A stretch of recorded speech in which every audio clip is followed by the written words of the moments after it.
So we're asked to tell our story at the owner's retreat, and I started going in and I said, look, here's who I've been. And we see it in the book as well. I wrote it in there. My dad was a professional football player, was a football coach. I had protein powder in my baby formula.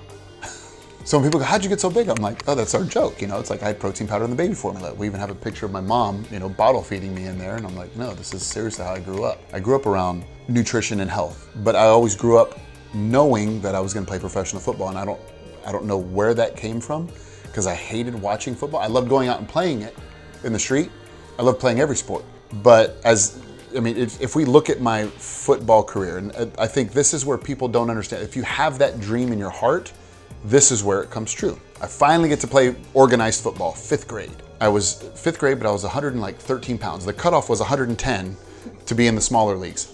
So they went by weight, not by age. So I'm playing at 5th grade, I'm playing with 6th graders, 7th graders, 8th graders, and literally a couple of freshmen on that same team. It was the Northwest Raiders right here in San Antonio. I got to play one series because everybody got to play. So I got to play one first down. I was the quarterback of the, what do they call it? The Suicide Squad was our name.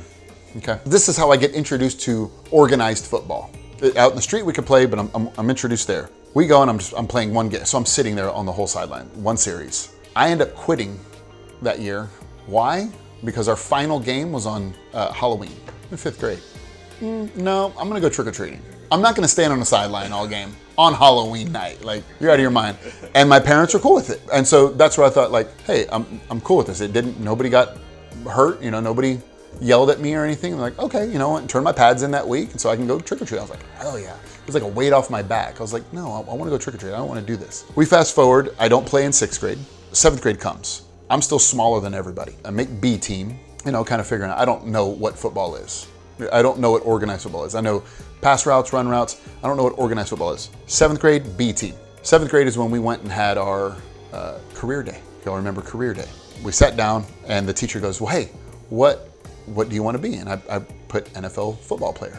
And she goes, no, you got to pick a real career. Again, I'm listening to a teacher, and I don't know why teachers are dream stealers like this, but that's bullshit. So I'm like, okay, well, what would I want to do if I didn't play football? You know what? I'd like to travel. Maybe I can be a hotel manager, like on a beach somewhere.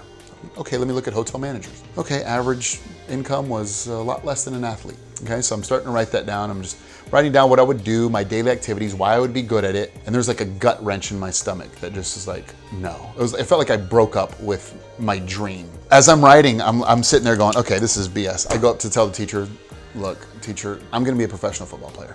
My dad was a professional football player. That's the only reason I'm coming to school, is to be a football player. So we debate for about 5 minutes. She goes, fine, you can do the NFL, but make it good. I said, yes. At that point in time, my buddy John Austin goes, I want to play baseball then. Another buddy of ours, David Mallory, goes, I want to play basketball. Needless to say, I go on to play football. John Austin goes on to play baseball. I play for the Mariners organization. David didn't make it to basketball. But 2 out of 3 kids, you want to steal their dreams? I think that put a light in me to say, no, if you fight for something enough and you literally feel it, act upon it. 8th grade comes. Hell yeah, made 18. Wasn't good enough, still played on B team. Again, but I'm gonna be a professional athlete. Fast forward freshman year.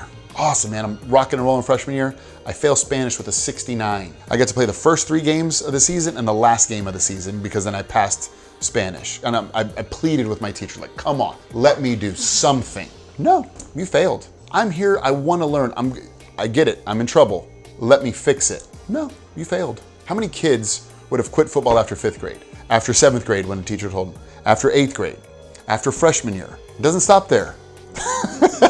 Fast forward to sophomore year. We go 24 quarters scoreless. That means 6 games we didn't score a single point. We're sitting down in the locker room before the game, and we're kind of laughing, and the coach grabs me because I'm the one who's not playing all that much. I'm not the starter at the point in time. I'm a sophomore. He grabs me. He used to do Kodiak, dip. And so it was like a spearmint. He was, get your ass up in the stands. And I said, no, I'm not going up there. He wanted to put me in the stands and watch the game, patted. And I was like, hell no. Like the embarrassment that I would have had. But again, fought back. Hell no, I'm not going up there. All right, then sit your ass down and shut up. Okay. Everybody, quieted down. I think we still lost that game. I show up to the locker room the next day. My emblems are ripped off my helmet. All my stuff's packed. It's over in the JV locker room. I got kicked off of varsity. Did that stop me? Hell no. Great, let me go. I'm crushing varsity for like 3 games. Our offensive tackle gets injured. He hit his forehead, and so he had to get stitches across his forehead, so he couldn't put a helmet on. The coaches, kind of come with their tail between their legs and, hey, Crafts, we're gonna need you again, but we need you to play offensive tackle for us. Can you do that? I was like, absolutely. It's just my mindset. Absolutely, I can do this. So I go and I play like the last 2 games at offensive tackle.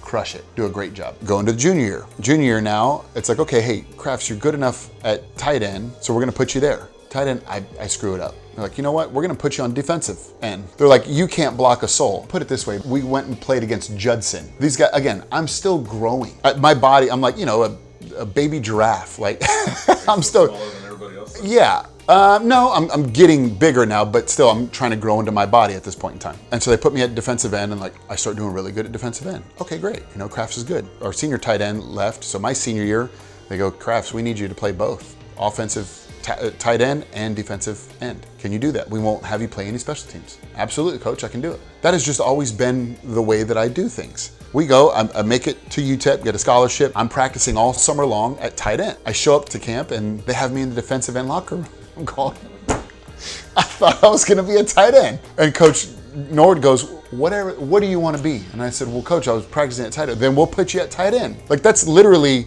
was my whole career. It was never set in stone. So again, how many times could I have quit in 5th grade, in 7th grade, in 8th grade, my freshman year, my sophomore year, my junior year? It didn't get better until my senior. And then I show up and I'm supposed to be the defensive end instead of a tight end when I've been practicing defensive end this whole time. I look at that and just say, this is what life hands us. It's never what we think it is. You're either gonna fight for it or you're gonna let somebody else win. A lot of times people let somebody else win. I'm the one that will sit back and say, no, we gotta fight for this. So as I did that, went on to have an amazing college career, went on, had my stint in the NFL, 3 knee surgeries later in 2 years. That was the end of the career. What I've been able to move into the clinic now for the last 10 years and all my businesses online for the last 5 years is that same strategy of, I'll figure it out. That's fine. If you say I'm not good, fine. Let's keep it moving though. Let me figure out what I can do. Not everybody's gonna like you at that point in time. But you know what? If you have good enough assets, you can understand what it's like to be a professional. I would say, I got thick skin. Let water run off your back. I mean, how many times should I have quit? How many times would other people have quit to say, well, the coach was mean. Well, the coach is you name it, fill in with it, your expletive. Don't let the outside circumstances judge who we are. So as I bring that into now, and as I brought that into our owner's retreat, I said, this is my goal. This is my superpower, if you will. It's that unwillingness to quit and that relentlessness to pursue greatness. Opening up the medical spa. Why should I open up a medical spa? Coming from the NFL and going, hey, let's open up a med spa. It's just not a natural transition, but I love the human body so much that I said, no, I want to focus on wellness because aesthetics are important. But if we can get wellness done first, here's how I'm going to do it. So I go and meet with my CPA before we even open. Okay, here's my game plan. Here's my business plan. And my business plan was all in here. I didn't write anything down. I didn't have anything written. I said, here's what I'm gonna do. I'm gonna do 5,000 our first month, 10,000 the second month, 15,000. We're gonna go up. And I remember my CPA going, well, that's nice that you're gonna think like that and all. Let me wake you up to reality. It's not always like that. It reminded me of my 7th grade teacher. And I go, all right, bet. I remember in like my 3rd year of business, he's like, Jonas, I can't believe you're doing so well. Like, I could have swore this young kid with no business background, I could have swore you were gonna go up and go down. Here we are a decade later, sale of the business, and I'm still on as a consultant. This is what we do. It's that unwillingness to quit. I won't quit. If I know that I have to do something, I'm gonna do it. And when you get that desire, and that's what I think my superpower is when we talk to all the owners here, it's what am I gonna do? If I believe in something, I'm going to get it done. One way or another, I'm gonna get it done. So when we start talking about, should I do this? Am I gonna do this? Can I do this? That's 1,000% up to you. Because I believe if you have a strong enough reason of why, you can accomplish anything.